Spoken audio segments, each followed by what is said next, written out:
রাত 9:30টায় ঘাতকের জবানবন্দি অনুযায়ী আজমির ওসমানের টর্চার সেলে তৌফিককে নিয়ে যাওয়া হয়। র্যাব যে অভিযোগপত্রটি সাংবাদিকদের সরবরাহ করেছে সেই অভিযোগপত্রে উল্লেখ করেছে যে আজমির ওসমানের টর্চার সেলে তার উপস্থিতিতে তার লোকজন মিলে এইভাবে হত্যা করেছে। কিন্তু বরাবরই যে কথাটি আমরা বলে এসেছি সেটি হচ্ছে এই 6টা থেকে 9:30 পর্যন্ত তো কি কোথায় ছিল, কিভাবে ছিল, এই রহস্য অবশ্যই উদ্ঘাটন করতে হবে এবং এই যে অভিযোগপত্রে থাকতে হবে। আমি যে বিষয়টি জোর দিয়ে বারে বারে আমরা বলছি, এই হত্যাকাণ্ডের নির্দেশদাতা হচ্ছে শামীম ওসমান এবং এই হত্যার সাথে তার ছেলে অয়ন ওসমান জড়িত এবং তারা সম্মিলিতভাবে এই হত্যাকাণ্ড সম্পন্ন করেছে। এই পরিবারটি নারায়ণগঞ্জে শুধু চকিকে হত্যা করেছে তা নয়, এই পরিবারটি নারায়ণগঞ্জে অসংখ্য হত্যাকাণ্ড সংঘটিত করেছে। স্বাধীনতার পর থেকে তারা এই নারায়ণগঞ্জে হত্যাকাণ্ড শুরু করেছে।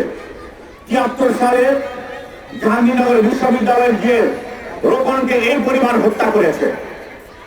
88 সালে কালাম কামাল এই জোড়াখুন এই পরিবার সংগঠিত করেছে এবং পরবর্তীতে তকির পূর্বে বহু হত্যাকাণ্ড এই পরিবার সংগঠিত করেছে করেছে। তারা এই হত্যাকাণ্ডগুলো এই জন্য করে যে মানুষ যাতে ভয় পায় এবং ভয়ে তারা যা বলে তাই তারা মানুষ যাতে করে, মানুষকে ভয় দেখানোর জন্য তারা এই হত্যাকাণ্ডগুলো বছরের পর বছর তারা করে যাচ্ছে।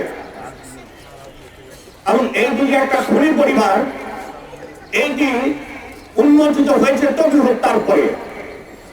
এর পূর্বে বিভিন্ন হত্যাকাণ্ডে অভিযুক্ত থাকার পরেও এই পরিবারটি খুনি পরিবার হিসেবে দেশের মানুষের কাছে স্পষ্ট ছিল না। মিঠুকে যখন এই জামতলায় দুপুর 2টার সময় আজমির ওসমান উপস্থিত থেকে কুপিয়ে হত্যা করে ছাত্রলীগের মিঠুকে, এই ফতুল্লা থানায় মামলা দিতে গিয়েছে। আজমির ওসমানের নাম থাকাতে মামলা নেয় নাই পুলিশ, আজমির ওসমানের নাম বাদ দিয়েছে, তারপরে মামলা নিয়েছে। এই হচ্ছে আমাদের পুলিশ এবং এই হচ্ছে প্রশাসন। বারে বারে বিভিন্ন সময় প্রশাসন থেকে, রাষ্ট্র থেকে, সরকার থেকে এই পরিবারের পেছনে থাকাতে পৃষ্ঠপোষকতার যাকে এই পরিবারটি ব্যবহার হয়েছে। নারায়ণগঞ্জে লাশের পর লাশ ফেলেছে এই পরিবার। নারায়ণগঞ্জে যারা মাদকের ব্যবসা করে তারা সবাই এই পরিবারের পৃষ্ঠপোষকতায় করে। নারায়ণগঞ্জে যারা চাঁদাবাজি করে, যারা পরিবহনের চাঁদা খায়, তারা এই পরিবারের পৃষ্ঠপোষকতায় করে। নারায়ণগঞ্জে যারা লাশের পর লাশ ফেলে তারা এই পরিবারের পৃষ্ঠপোষকতায় করে। তারপরেও তারা সন্ত্রাস বিরোধী সমাবেশ করে। কতটা নির্লজ্জ হলে এইটি করতে পারে? তারা মনে করে নারায়ণগঞ্জের মানুষ, শিশু দুধ খায়। গত বছর 16 জানুয়ারিতে যে নিয়াজুল অস্ত্র সহ জনগণের পিটুনি খেয়েছে, আমাদের মেয়র নাজেহাল হয়েছে, সেই নিয়াজুল সন্ত্রাসের বিরুদ্ধে মিছিল করে, সমাবেশ করে। এবং কিছুদিন আগে মাদকের জন্য, চাঁদাবাজির জন্য যাদেরকে গ্রেপ্তার করেছে 15 দিন আগেও তারা সমাবেশ করে এই সন্ত্রাসের বিরুদ্ধে, মাদকের বিরুদ্ধে। অর্থাৎ খুনিরা খুনের বিরুদ্ধে তারা সেখানে সমাবেশ করে এবং এই চাঁদাবাজরা চাঁদার বিরুদ্ধে সমাবেশ করে। যারা মাদকের ব্যবসা করে, মাদকের মধ্যে ডুবে থাকে, তারা মাদকের বিরুদ্ধে স্লোগান দিয়ে গলা ফাটায়। এই হচ্ছে আমাদের ওসমান পরিবারের চেহারা। এবং তারা বছরের পর বছর জনগণকে এমনি জিম্মি করে রেখে তারা তাদের আখের গুছিয়েছে। এবং এরা তখনই তা করে লাশের পর লাশ ফেলায় যখন তাদের পেছনে সরকার থাকে, প্রশাসন থাকে।